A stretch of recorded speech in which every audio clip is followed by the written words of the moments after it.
Hello everyone and welcome back to For the Minions, the weekly show where we talk about some of the games that could possibly pick up the reins of Paragon. We've got a huge show for you guys this week. We've got our news and updates, including some exclusive content from MetaBuff, and then we're going to roll into our poll results.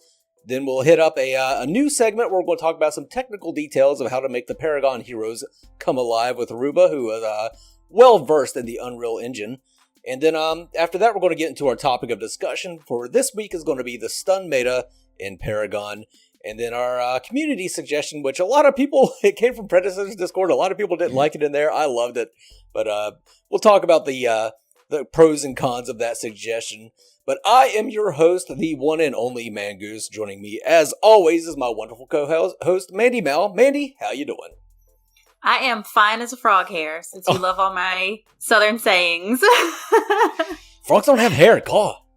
That's why I'm as fine as a frog hair. Frog hair is very fine. Yeah. Also joining us this week is a longtime friend of the channel. He's got his own YouTube channel where he streams a variety of games. It's Joycenator from Joycenator Gaming. How you doing, man? I'm really glad to have you on here. I'm good, man. I'm stoked. I'm excited to be here. Yeah, if you guys don't know Joycenator, he streams a variety of games. Minecraft, Madden, Apex Legends, Siege, a whole bunch of stuff. Did I miss anything? Those are the big four right now. Yeah, right on, man. It's good stuff. You'll catch me in his streams a lot in the comments. So let's get right into the show. Well, no. Hold on. Joycenator, who was your favorite hero? My favorite hero in Paragon? Oh man, it's got to be Decker. I knew it. I loved a lot of heroes in Paragon, but Decker was my first mastery and probably my favorite hero to play. Joycenator is an ass man. You heard it here first. So, when did you start playing? Did you start playing in Legacy or in Monolith? Or I started playing in Legacy. Yeah, I played it kind of nominally in Legacy, but I played most heavily during Monolith, pre-V42. Right on. So let's roll right into it. Let's get into the news and updates, starting with MetaBuff and Core. And we have an exclusive, very exciting video to show you guys. But first, no, I'm just kidding. Let's roll the video.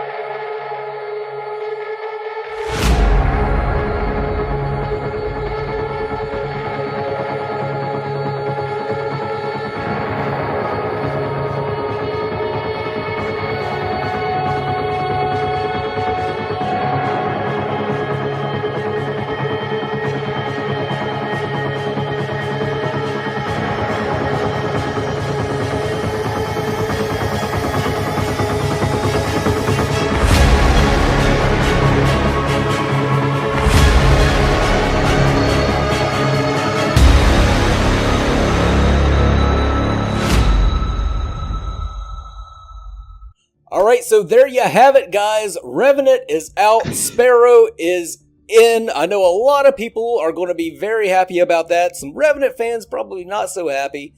But it was a community decision. It was a community outcry to include Sparrow. And they had to get rid of somebody, and it was Revenant. So I know some people that are extremely happy about this. One of them is my co-host, Mandy Mal. Mandy, how do you feel about this? I can barely contain myself. Oh my gosh. I was hyped when I heard about it, and then seeing that just sent me over the edge. Like, that is too... I almost felt a little bad for Revenant, though. Like, yeah, I felt a little bad for him, but, someone had to go. What do you think, Joyce? I mean, Revenant and Sparrow were my two favorite ADCs to play. Oh, so I'm losing one for the other. But I think from like an establishing a meta standpoint, it makes a lot of sense. Not just from a community outcry perspective. I feel like Sparrow meshes with the other heroes that they have coming out right away a little bit better. And also she's a little simpler and not quite so meta-defining as Revenant would be. So I think it's probably the right decision. And she looks amazing, so it's hard to complain. Yeah, that video was just Oh man, I was not expecting that. Like, I That's a knew good we were one. getting the video. Oh man, that was so good. So good. I think Meta Buff kind of dodged a little bit of a bullet here too. Revenant is going to be extremely hard for any of these companies to get working. He never worked. His ultimate never worked how they initially said it was going to work at all. Ever in Paragon did his ultimate work like they said it was always supposed to be just him and his opponent one-on-one in their own little world, and it never worked like that. That was I'm right? Like, Yeah. they didn't fix that Yeah. well the little bit that I was away from Paragon. Yeah, no, no, yeah, and it made sense. Kind of going back to what Joyce was saying, that she came out first in Paragon, so she kind of was more polished, maybe, and a nicer pick for the alpha. Or it could just be because I'm Super Sparrow fangirl and she can do no wrong. It's just nice to know that they're listening to the community and making changes already to the alpha when the alpha's not even out, but they're already making changes based on community feedback and input. So good stuff there. So, kind of going off what you said, Mandy, I feel like another issue with Revenant, I mean, we already talked about his ult not working the way it was supposed to, but I feel like Sparrow's role was a little bit better defined. Because I understand some of it had to do with like item builds and like like damage based meta variants, but like I remember watching PCL games and having like PCL teams run Revenant in the off lane because he could do that with like some of his utility and the way you could build him with his affinities. So I think having Sparrow, who definitely could and should not, especially at a high level solo lane, putting her in first probably makes a lot more sense just from like a definition standpoint. Like, she's a very clearly defined ADC. Absolutely. It's also going to be fun for me because like I'm getting back into League of Legends a little bit, and I play Miss Fortune, and so like she's very, very similar to Sparrow, and probably why I am enjoying League of Legends as much as I am right now is because I have someone who's so much like Sparrow to play. Getting in some Sparrow practice, I see. Yeah. Yeah, especially now. And okay, Mandy, you got the updates for Omega Studios and Predecessor? I do indeed. So first things first, Smokey wanted to make sure that everybody is assured they are on track for the alpha release for March. Just because we're into March and y'all haven't necessarily, everybody's asking like, I haven't heard yet. Have I been accepted? Just hold your horses. Everything's going fine. Just hang in there with a little bit more patience. Everything's going great. He actually gave us a little look at their mini map that we can show you. I imagine that will be somewhere around here for you guys to see. And then he also hosted a AMA stream, or an Ask Me Anything Q&A stream, and just a couple of notes that I took from that I thought maybe some people would like to know. It was a lot of questions about the alpha, like what can we expect from the alpha? So one of the questions was how many people will be invited, and they still don't have a definite number for that because it's really going to depend on the information they get during the alpha. So if they get everything they need, there's no need for them to continue inviting people into the alpha, or for them to run the alpha for longer than they really need to. So they're not, they are not announcing that because they really kind of just depends. And then at this stage, they're also, if you do get into the alpha, they're looking for feedback on anything and everything. So any type of bugs that you come across, or just anything, don't hesitate to let them know that's what the alpha is for. And just also letting us know that there is no NDA associated with the alpha, so people will be able to create content. So even if you're not invited or you don't get into it, you'll be able to see it. Do not worry. And last but not least, there's not going to be any voice comms or pings in the alpha. Don't don't put that into the entire game, just in the alpha. But there's going to be a Discord channel so that everybody can get in there and the participants can chat back and forth. So I know I kind of vomited all that up at once, but I don't know if you guys had anything you wanted to add or comment on with that. I do want to talk about this map. See, the map is just an overlay. That's not the finalized mini-map, of course, but it does give us a bit of a better view of what their lanes are going to be shaped like, and it's very different from what Metabuff has with Core. There is a very defined off lane and safe lane there, and also a huge strong side jungle. So I like that a little better than Metabuff's map right now. Core can of course change their map before their alpha. They've got like a month to do that, but I'm really digging the map, and it's much more well defined as far as where you're supposed to go. Yeah, I was definitely, when I saw it, I was like, oh, that was, very interesting just to even look at. So it's going to be very interesting to play in, I imagine.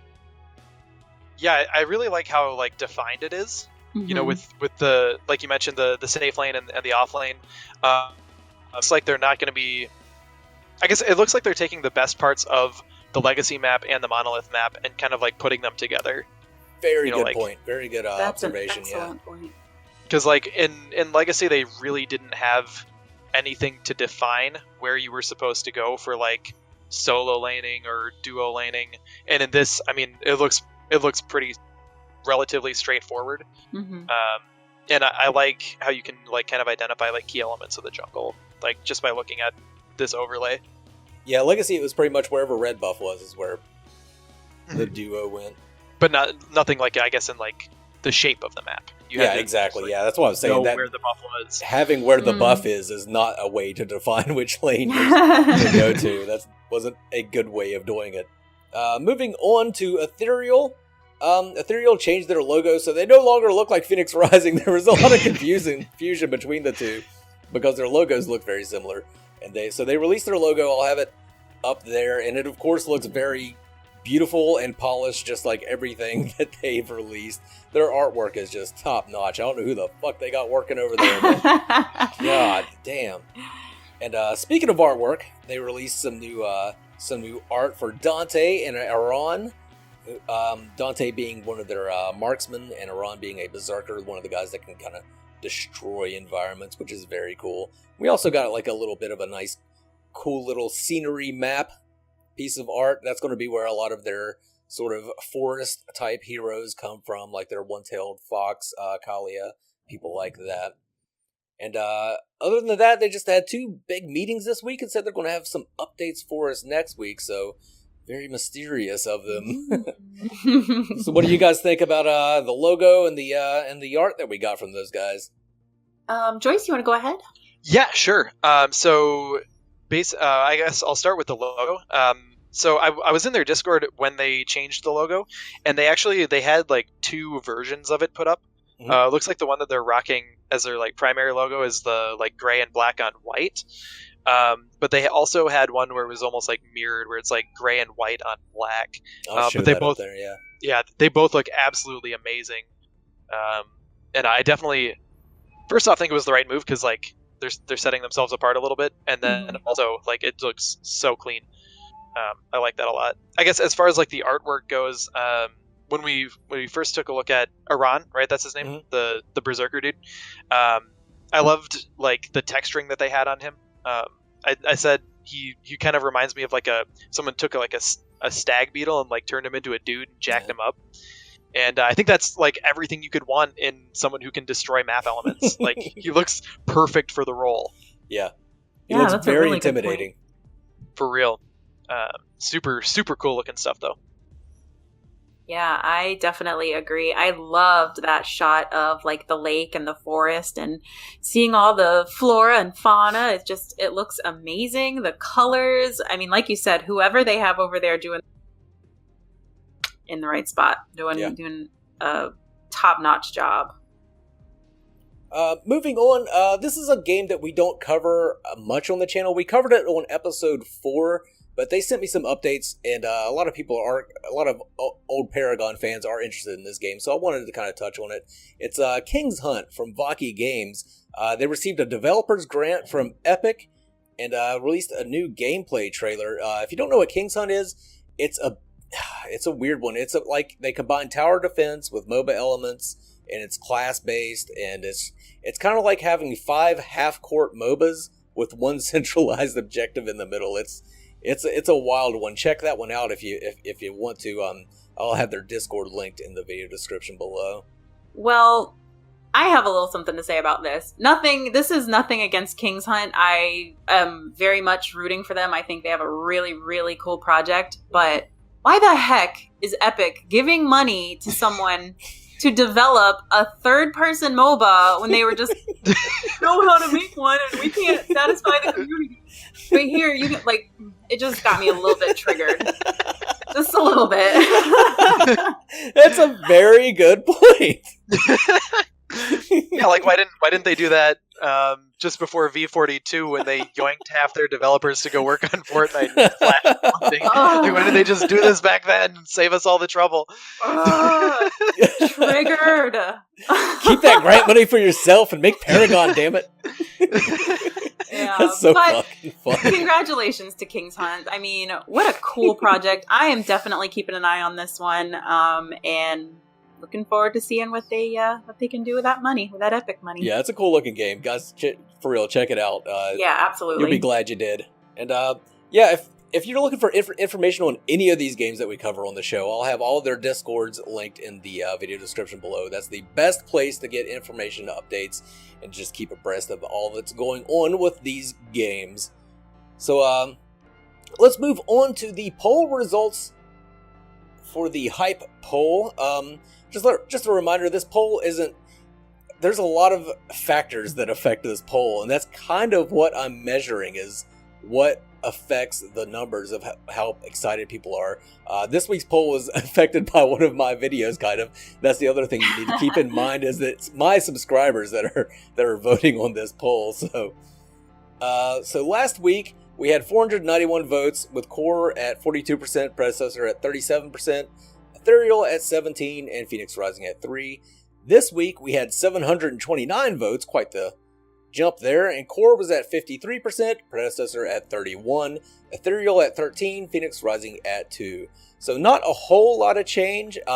They're kind of staying about the same. I'll go ahead and throw everything into a bar graph so we can get a better idea of how the popularity of these games has been rising and falling. One thing you can kind of see is that Predecessor had a big spike when they released their the announcement for their closed alpha and their trailer. They're kind of, trailing off now, but I'm sure once they actually release the alpha, it's going to spike up quite a bit with everybody that's going to be streaming it and making videos about it. Going to be a lot of hype for Predecessor in the coming weeks. We're going to be starting a new segment on the show this week. This is going to be technical stuff with Ruba. It's going to be highly technical stuff about how to make the Paragon heroes come alive, how Epic did it a little bit different than most companies. And it's kind of interesting stuff if you're a tech guy. I'm going to break these down into small sections, though, so if you're not so interested in the tech stuff, you can just kind of glance over it. But I think it's just extremely interesting, so let's go ahead and get into that with Ruba.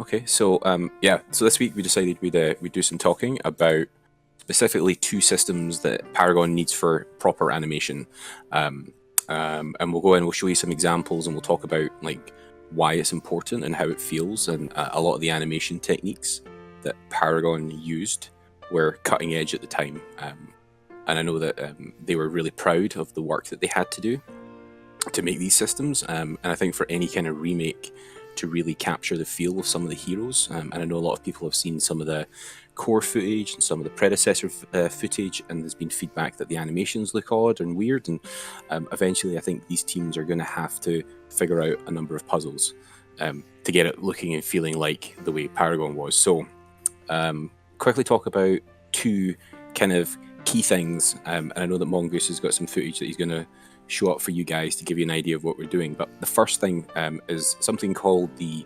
directional/orientation warping blend, which sounds really confusing, and it kind of is.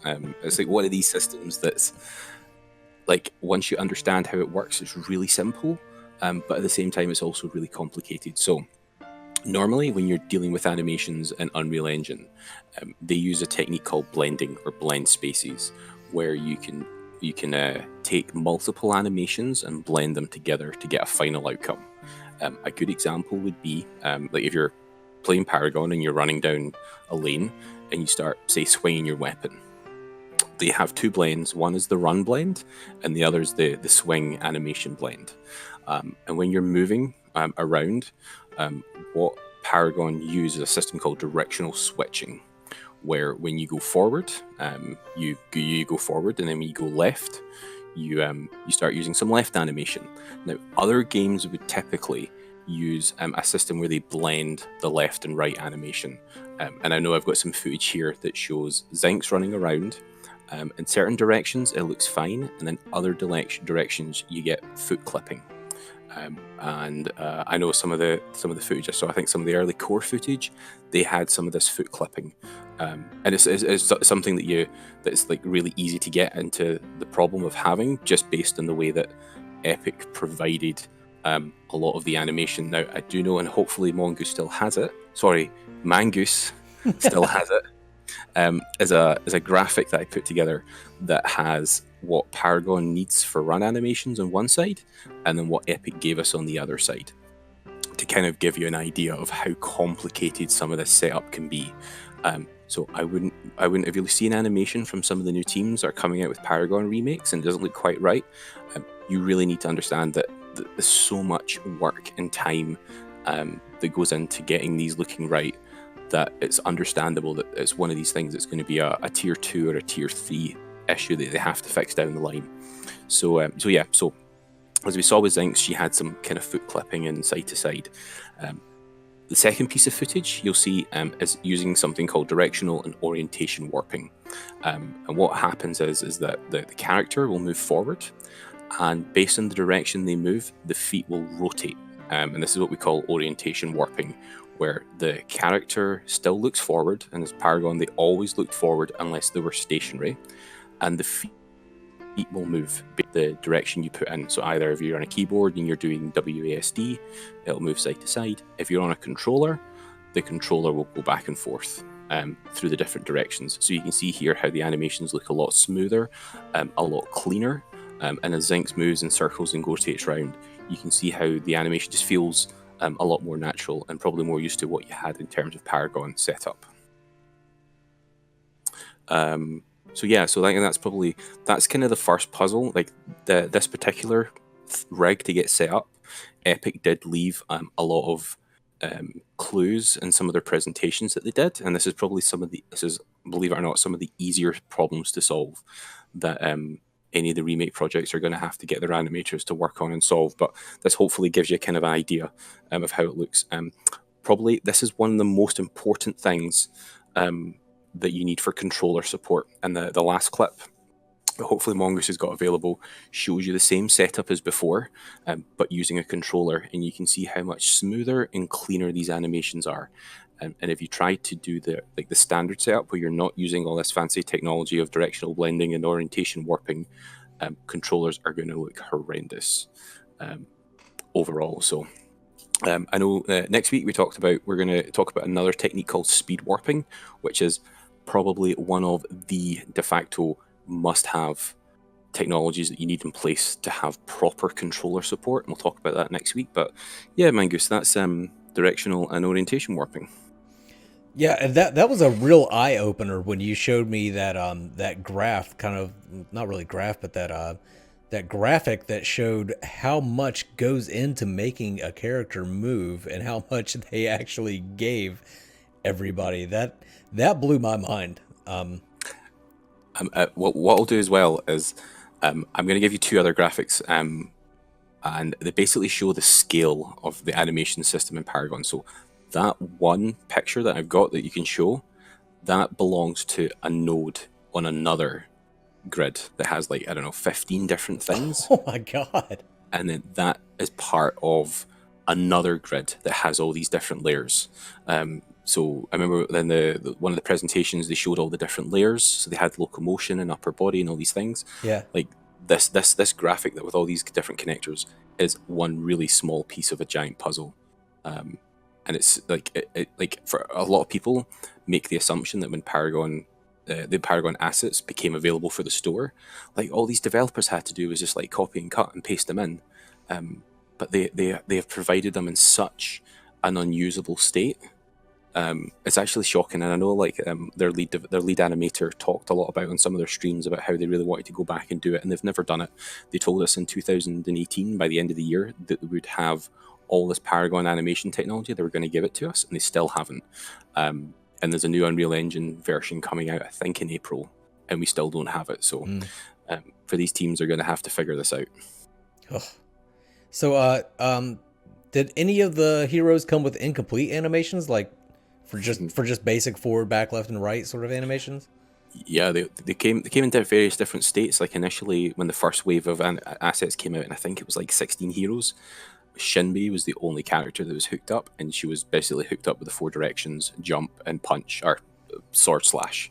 She had like 4 things in place, and even then they've updated them to the same kind of standard, but they're all just completely basic, almost unusable in the state they're provided.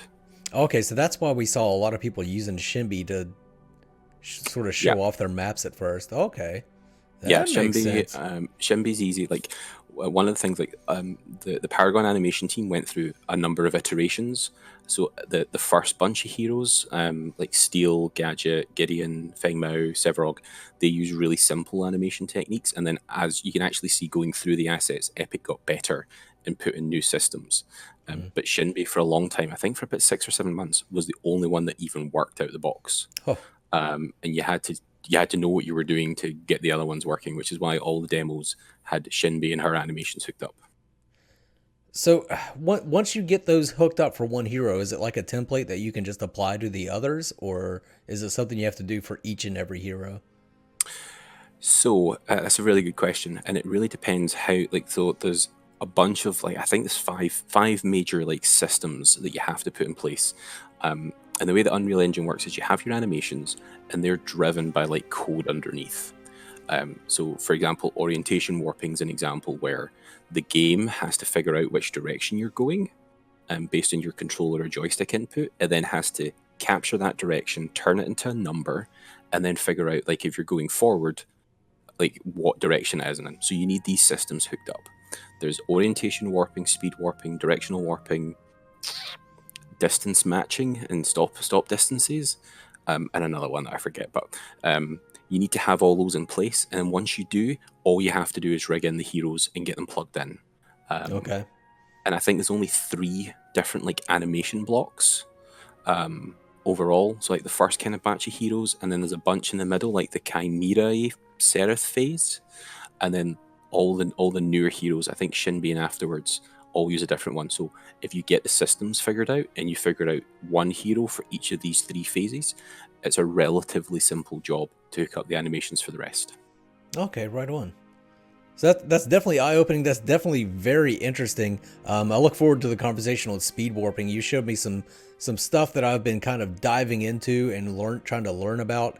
And it definitely shows you why Paragon was so much more immersive than any other game out there. Why it just looks better than Smite, for example. So I definitely look forward to getting into more of these segments with you, Ruba. Very welcome. Thank you very much again for having me. I'm glad I could share some knowledge. Yeah, thanks, man.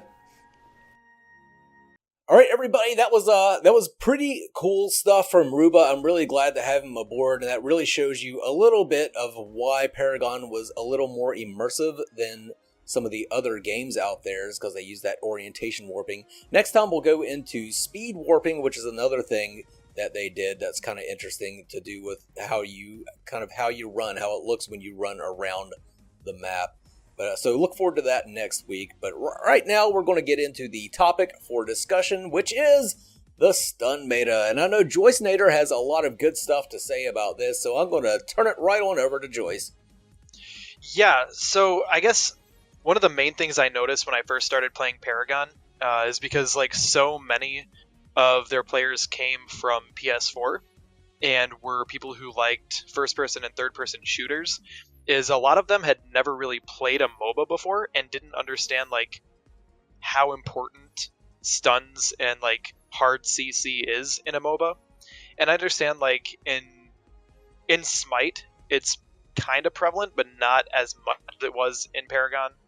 And then you see it You see it in League of Legends. It's like pretty devastating in League, but like a lot of people, I felt like, complained about it because they didn't understand it.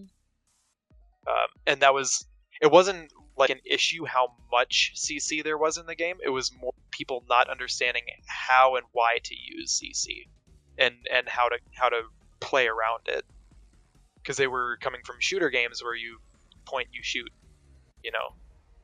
Yeah, that's the kind of the point I wanted to make with that. That's what separated Paragon out from a first-person shooter or a third-person shooter, is the strategy involved. And one of the things was stuns. You know, in a like Overwatch or whatever, stuns are very short. You just kind of expect them to happen, and then you either move on or you don't. With a MOBA, you have to plan around those stuns. If you know somebody has a stun, you need to bait that out. Like if you're Chimera, you can't just dive in because you're going to get stunned, locked down. You won't be able to regenerate, and you'll get destroyed. But if you're a smart Chimera, you'll wait, you'll watch that Decker from the sidelines. As soon as you see that stasis bomb come out, that's when you fucking pounce in and start doing your Chimera things. Mandy, you had something to say?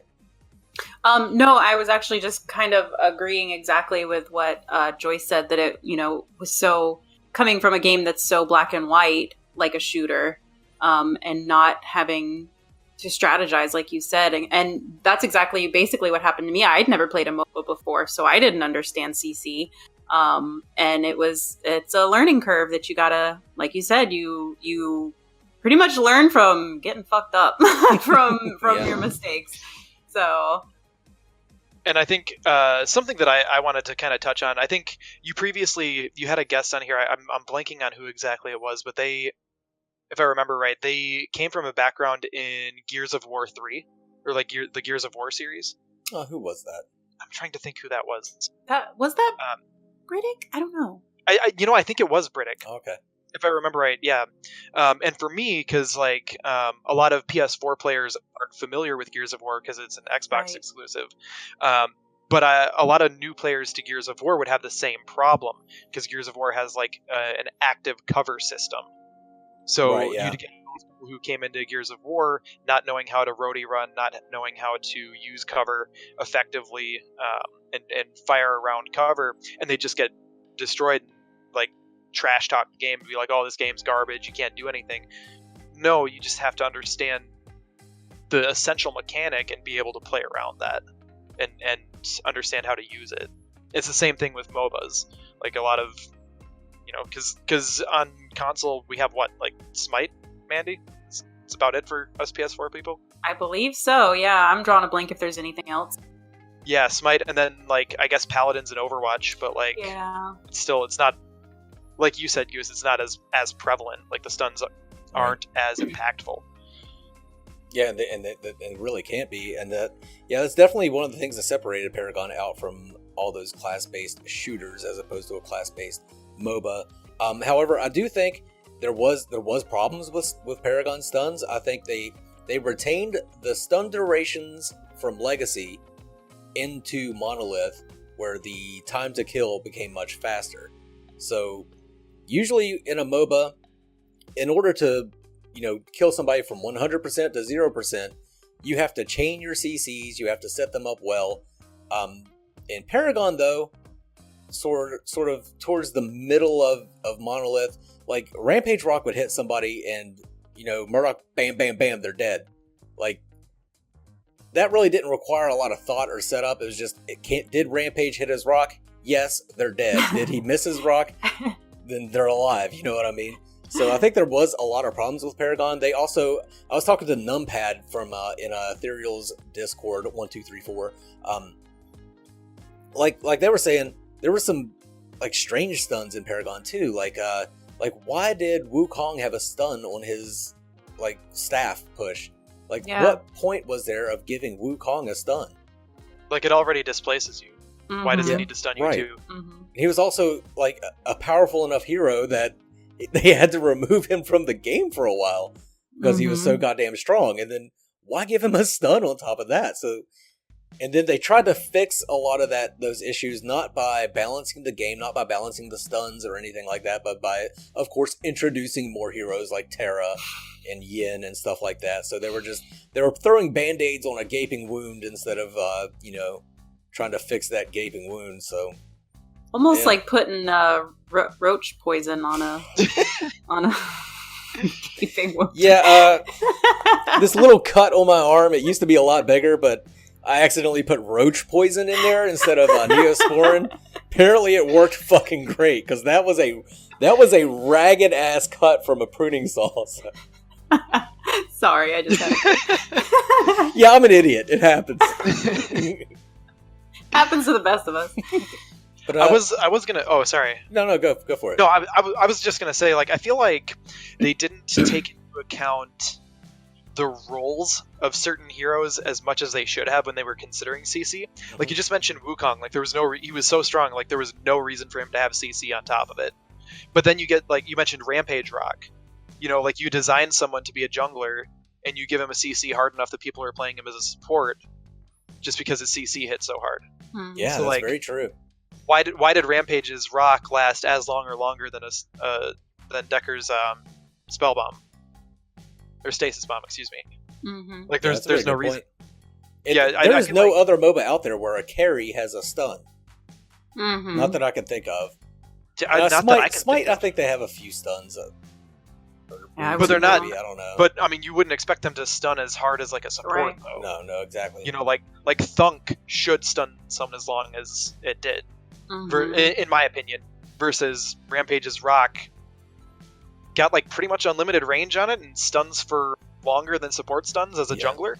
Why? It's like a solid 2-second stun on that shit. It's not something you see in many MOBAs as a 2-second stun. That shit was pretty insane. Let alone from a jungler. Mm-hmm.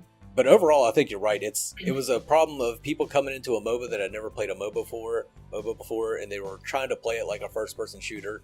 You really gotta work around those abilities in a MOBA, and so Paragon did a lot of things wrong, but the player base also kind of needed to adjust to that a little better instead of just yelling about it on Reddit. And in fairness, like, I feel like Epic and Paragon definitely could have done a much better job of recognizing their player base and trying to, like, put out material and content to, like, inform them and kind of, like, guide them into a new game type. You know, because I feel like we've beaten that horse, or you guys at least, you know, have beaten that horse to death on here about, like, how bad the tutorial system was on there and how ineffective it was. But, like, I feel like that would have been a pretty significant shift in opinion among the community if Epic had just, like, put out something to explain how that stuff works in a MOBA. Mm-hmm. Yeah. All right, we're going to move on to the community suggestion for this week. I found this one in Predecessor's Discord, and people did not like this at all. Like, everybody reacted with thumbs downs and, like, what the fucks? But it was a suggestion from Oni, and I loved it. That's why I'm including it on the show. It says, I hate to say it, but would it be possible to have areas in the map where we can die if we're not careful, like traps and holes in the ground? Just something I'd like, not sure about others.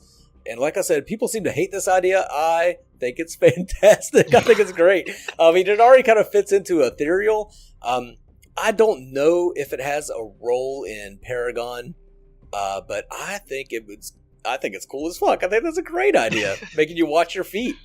What do you guys think about it? Like you said, I personally don't like it for a Paragon successor, like Predecessor, but like you said, with Ethereal, go for it. That's real cool. Like, that almost... They've already pretty much done it in Ethereal. Yeah, I mean, why not? But I don't know. I'm just thinking about me personally trying to play, and, like, there's so much you already have to kind of take into consideration. My dumbass would definitely fall in a trap or something. So just for me personally, I'm gonna pass. Thank you. Yeah, I guess whenever I think about, like, a new concept or a new idea, my first thought is always, how would that work in a competitive or, like, professional setting? And, like, especially on like a bigger stage, and at a high level of competition, you already have to pay so much attention to your mini map and your health and your mana and your ability timers and the players next to you and how long it's been since you've seen whatever enemy. Like, you have so much to pay attention to. Even if you're incredibly good at the game, I just feel like that would be one too many things to try to keep an eye on for that to be feasible. Obviously, like you said, Ethereal's pretty much already done it. And I feel like that's pretty important in Ethereal. I feel like that's going to be a great addition, but not so much for something that doesn't have their 3 lanes on different elevations from each other. Yeah, I'm all about fun over function. And just the thought of using Murdoch to buckshot Chimera's ass off the map, I love it.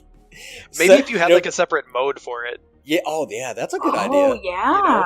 Like, because I feel like I'm referencing League of Legends a lot, but like they have, all of their like limited time, like Earth and I'm blanking on the rest of them right now, but they have like all these like limited time or occasionally like they'll pop up like, here's your bonus mode and you get to like spam abilities every half second, or like you get unlimited mana and like reduce cooldowns by like 30%. Maybe a game mode like that, except watch your step because you'll fucking die. It'd be so fun though, like grabbing somebody with Richter and pulling them just to the edge of the hole and then letting them drop. Like, later, bitch.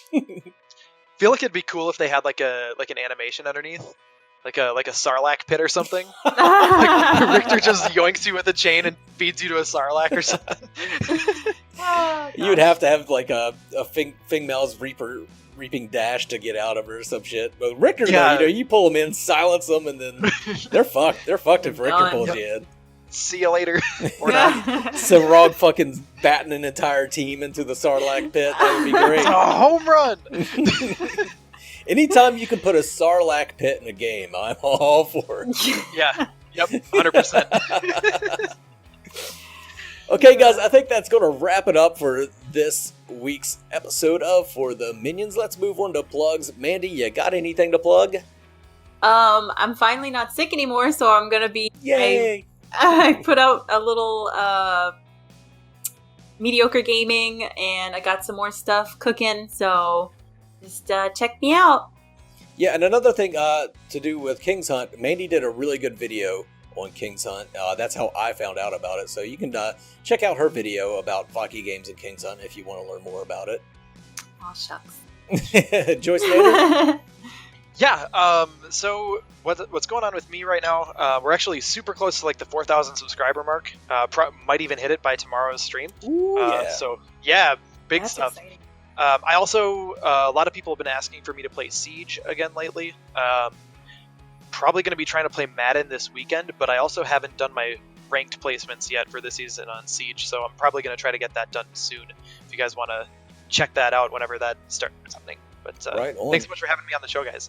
Yeah, no worries. Thank you so much for being with us. I'll link Mandy's and Joycenator's YouTube channels down below in the comments. Mandy's pretty close to 500 subs, and Joyce is pretty close to 4,000, so let's get them there. Because they definitely deserve it. They got great content. I got nothing to plug. So, sub to PewDiePie. Yes, sub to PewDiePie. Check out my random accidental streams on the. Yeah, there you go. We're gonna keep you on your toes. All right, so thanks everybody. Thanks for coming out. I hope you enjoyed the episode. This was a pretty damn good one, I think. But we will see you next week with more news and updates, more of the technical details, more of just everything. Thank you all for coming out for the entire For the Minions crew. See you later. Bye. Mandy Goo.